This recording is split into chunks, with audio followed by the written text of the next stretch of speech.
নমস্কার বন্ধুরা, tasty dishes by Ruma চ্যানেলে আপনাদের সকলকে স্বাগত জানাই। আজকে আমার রেসিপি ক্যারামেল সেমাই।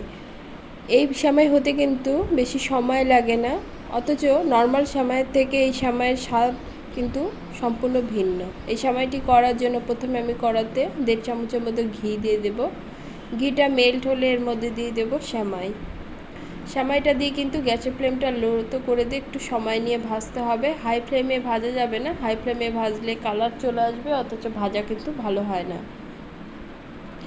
এবার আমি এর মধ্যে দিয়ে দিলাম কিশমিশ। আমাদের বাড়িতে কাজু আর আমন্ড এগুলো খেতে চায় না দেখে আমি শুধু কিশমিশ দিয়েছি, আপনারা আপনাদের পছন্দ অনুসারে ড্রাই ফ্রুট অ্যাড করবেন।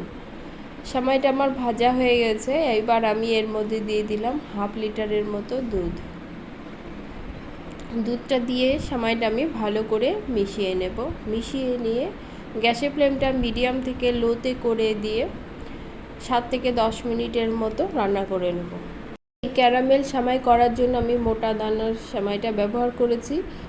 পাতলা দানার সেমাই ব্যবহার করলে সেমাইটা গলে যায়, খেতে কিন্তু ভালো হয় না। তাই রান্নাটি করার সময় অবশ্যই মোটা দানার সেমাইটি ব্যবহার করবেন। আমার সেমাইটি সেদ্ধ হয়ে গেছে। এবার আমি ক্যারামেল করে নেব। এর জন্য একটি পাত্রে 1 কাপের মতো চিনি দিয়ে দিলাম। গ্যাসের ফ্লেমটা একদম লোতে করে দেব। চামচের সাহায্যে কিন্তু অনবরত নাড়তে হবে। দেখুন চিনিটা কিন্তু গলে গেছে এবং হালকা রঙও ধরেছে। এবার আমি এর মধ্যে 1 কাপের মতো মালাই দিয়ে দিলাম। ক্যারামেলটা কিন্তু বেশি পোড়াবেন না, হালকা রং আসলে তখন কিন্তু এর মধ্যে মালাইটা দিয়ে দিবেন। আমার মালাইটা একটু কম ছিল, তাই আমি এর মধ্যে আরও 1 কাপের মতো দুধ দিয়ে ভালো করে মিশিয়ে নেব।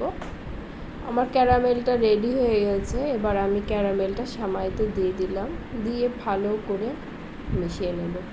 মিশিয়ে নিয়ে 3 থেকে 4 মিনিটের মতো আমি রান্না করে নেব। এই ক্যারামেল সেমাইটা কিন্তু নর্মাল সেমাইয়ের থেকে সম্পূর্ণ ভিন্ন স্বাদের, খেতেও কিন্তু খুব সুস্বাদু হয়। আমার সেমাইটা প্রায় হয়ে গেছে। ভালো করে মিশিয়ে নিয়ে 2-3 মিনিটের মতো ফুটিয়ে গ্যাসটা আমি অফ করে দেব, দিয়ে ঠান্ডা করে পরিবেশনের পালা। ভিডিওটি যদি আমার ভালো লাগে তাহলে লাইক কমেন্ট করবেন এবং সাবস্ক্রাইব করে পাশে থাকবেন, এবং রেসিপিটি ভালো লাগলে তৈরি করার অনুরোধ রইল। সকলে খুব ভালো থাকবেন। ধন্যবাদ সকলকে।